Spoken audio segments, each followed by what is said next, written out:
Welcome to kids बच्चा TV. जंगल के सारे बच्चे आ गए थे।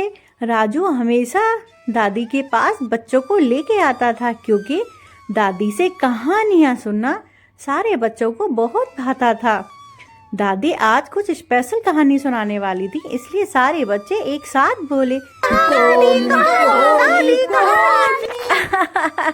अरे हाँ हाँ हाँ मेरे प्यारे बच्चों, सुनाऊंगी। अब तुम्हें हर रोज ये कहने की जरूरत नहीं है कहानी, वो तो मैं तुम्हें रोज ही सुनाती हूँ। आज जो कहानी सुनाने वाली हूँ वो कहानी बहुत ध्यान पूर्वक सुनना तुम लोग। मौनी अमावस्या की कहानी सुनाऊंगी। मौनी शब्द की उत्पत्ति मनु शब्द से मानी जाती है। कहा जाता है कि ब्रह्मा जी ने सृष्टि की रचना का संकल्प लिया तो उन्होंने सबसे पहले मनु और शतरूपा को उत्पन्न किया। जिस दिन मनु का प्राकट्य हुआ वह माघ अमावस्या का दिन था। मनु ने जन्म लेते ही मौन रहकर ईश्वर का ध्यान किया था, इसीलिए इस दिन मौनी अमावस्या के रूप में मनाया जाने लगा। एक और कथा के अनुसार प्राचीन काल में ऋषि मुनि इस दिन को आत्म साक्षात्कार के लिए चुनते थे।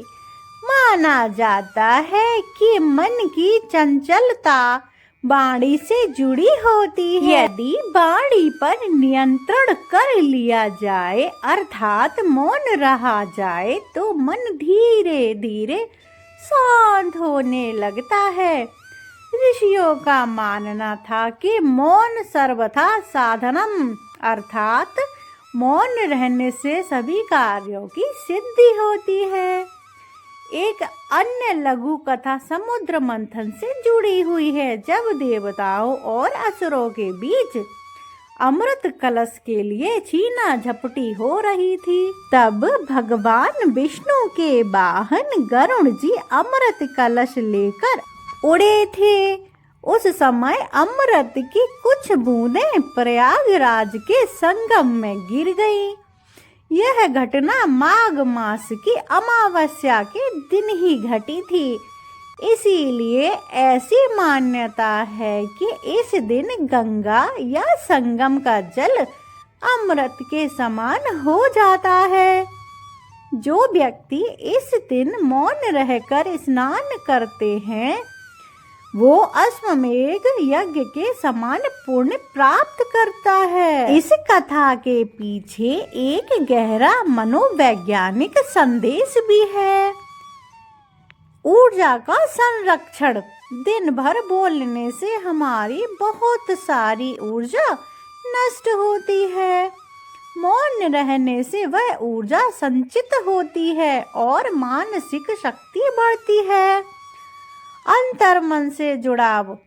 जब हम बाहरी दुनिया से चुप होते हैं तभी हम अपने अंदर की आवाज को सुन पाते हैं। क्रोध पर नियंत्रण। मौन व्रत रखने से व्यक्ति के स्वभाव में विनम्रता आती है और क्रोध शांत होता है। सूर्योदय से पूर्व पवित्र नदी या घर में ही गंगा जल मिलाकर स्नान करें। अर्घ देना यानी कि सूर्य देव को जल अर्पित करें। मौन संकल्प। स्नान से लेकर पूजा संपन्न होने तक मौन रहने का संकल्प लें। दान पुण्य।